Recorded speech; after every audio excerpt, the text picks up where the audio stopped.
يفروخ عجل فرفر سلمي فيا واون ورزقال حد سوغا فرجي سكاض ويلتي حملا وليوي شلها كوني زر أدهيت قلق الخطر من فدنو غالدي غريبا يبوسنا ويثا ظهر تفسوثا عزيز ناس نحضر ديدنا شنو يا روان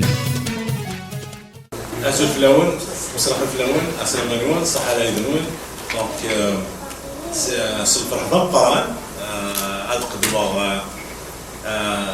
une figure très connue au niveau du sport national et en particulier au niveau de la région de Kabylie, Mohamed Hawchine.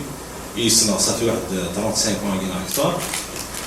Depuis le journal Hadaf, il faisait les articles Hadaf. Après ça, la chaîne 3, que j'ai et l'opportunité pour Segui, c'est vraiment une excellente idée de l'avoir invité parce qu'elle a fait la JSK. Le parcours est très très riche. Il a voyagé un peu partout dans le monde. Il a côtoyé la JSK, il se dit coulisses, derrière la scène, devant la scène. Son expérience, même son analyse, il faut pas oublier que c'était un ancien joueur de la JSK aussi. Hein. Il a joué à la JSK. Petit joueur. Mais il y a d'autres signes quand même. Je veux pas. C'est une excellente idée de l'avoir invité encore une fois, et c'est une source énorme d'informations connues et non connues. Donc, ça te l'a rappelé, on va dire tout de suite. Ça va être un mot, à la JSK, le milieu, micro-milieu de la JSK,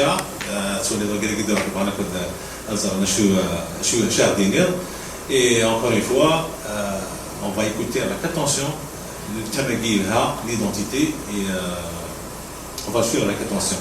À la fin, poser des questions, il a dit bonnes questions et c'est dire la parole.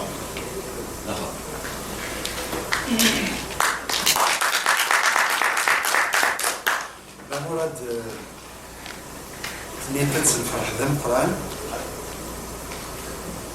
الفرح ذم قران من كبيت وحاضر اليوم أو الطاولة الفرح ذم قران من يلين بين عماس تسدود بعد مولاهم من دل لين الحاجين البحر نتالو نهضر ولكن toutes les missions là ما بالفرق اللي يعطوا ولا تبغى فرحي ولا القران مد مقرا لقبايل وسمع اكيد هنا مثل عمرات الفرحه ديال سنجار تبلي لي اليوم تبلي لي في الخير اسنا بين اماكن يتجمعات تدى في القبايل أتمنى باللي في من اللي ثاقيو تمنى أكون يعجبني أي تعجب يعني كخدمة شحال هادي سبوس الكلام كيدينا مرات le métier de journaliste est un métier difficile mais très très passionnant. Je vais dire pourquoi. Donc je voudrais permettre moi de dire donc bonjour à tout le monde. Le plaisir d'être à Ottawa parmi vous était de revoir des amis de longue date, des cousins. Hussein Toulaït est mon cousin que je n'ai pas vu depuis une vingtaine d'années. Vous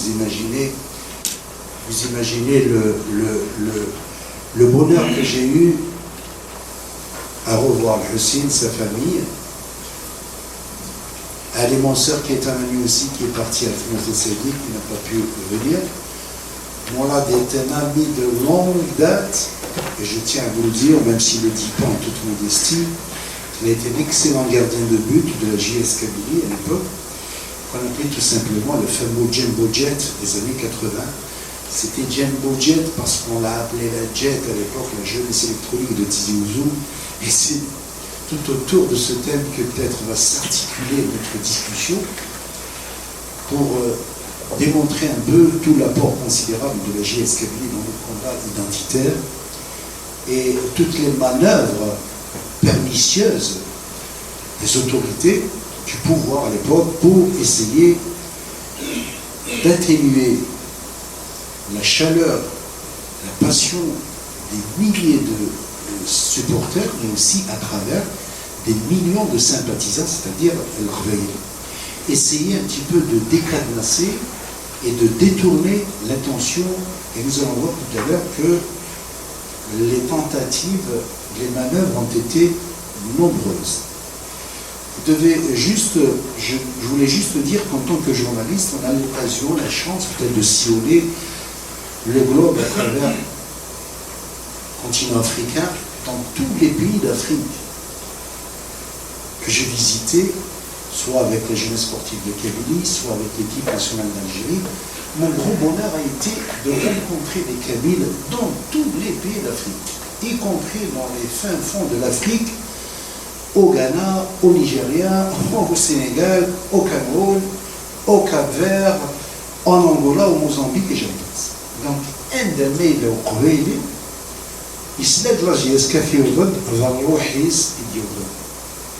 Il y a des Kabyles qui ont fait des centaines de kilomètres en Afrique, ce qui n'est pas une chose aisée pour le faire. Et ils l'ont fait, ils sont venus parce qu'à travers la JSK, ce n'est pas un match de football, c'est une aspiration légitime à une revendication qui a fait date et pour laquelle notre cher club, la JSK, a contribué. Et nous allons le voir pourquoi. Petite précision, voilà, disait que j'ai fait du journalisme. Oui, j'ai commencé personnellement en 1974 au journal Djemouria, journal d'Oran, journal La République Mauritanienne, qui a été malheureusement arabisé par la suite par Ahmed Taleb, qui était ministre de l'Information à l'époque, et qui avait arabisé pratiquement tous les journaux, si ce n'est qu'il a laissé le Moujahid et le journal Horizon. Comme il avait ramené toute une série de films libanais orientaux parce que sa femme était libanaise. Et ça, je tiens à le dire aujourd'hui, qu'à l'époque, même notre télévision était envahie par des feuilletons libanais à n'en plus finir. Donc, bon, ensuite, j'ai fait le Hadef, qui veut dire le but, à ne pas confondre avec le Hadef, qui est le buteur, le Hadef en français, puis ensuite le journal Liberté. Il y a eu l'avènement, bien évidemment, la presse indépendante.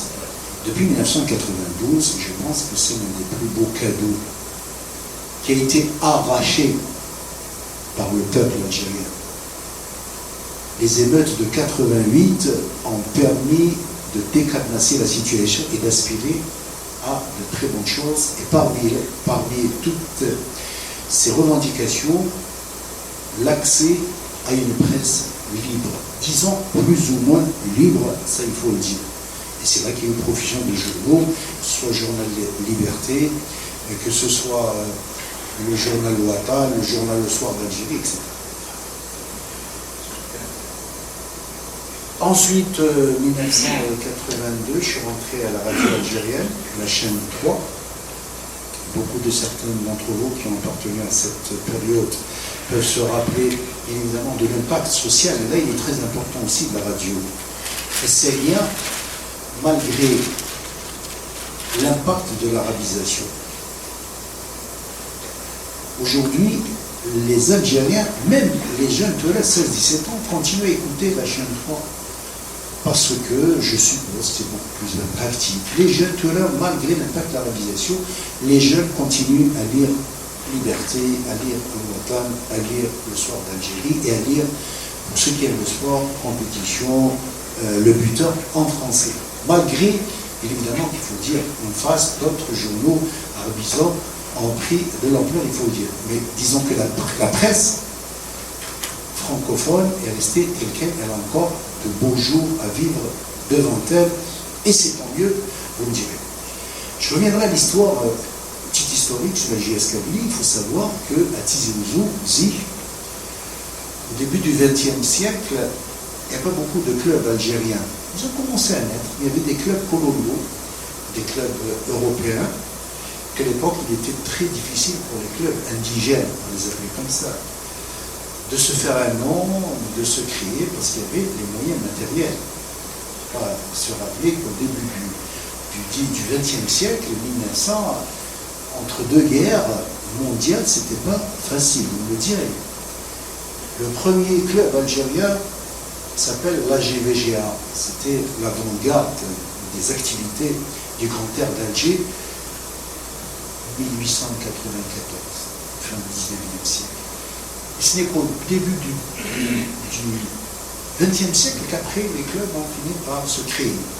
Et le premier club à Tizi Ouzou en Kabylie, tenez-vous bien, ce n'était pas la JS Kabylie, c'était l'OTO, Olympique de Tizi Ouzou, OTO, qui était un club européen. C'était exactement en 1902. Vous voyez que c'est quand même assez loin dans le temps. Et que le football commençait à ancrer ses racines en Algérie, qui est un pays méditerranéen avant tout. La France, juste à côté, l'histoire du football français, on la connaît, donc il y a eu un impact considérable sur la pratique du football en Algérie.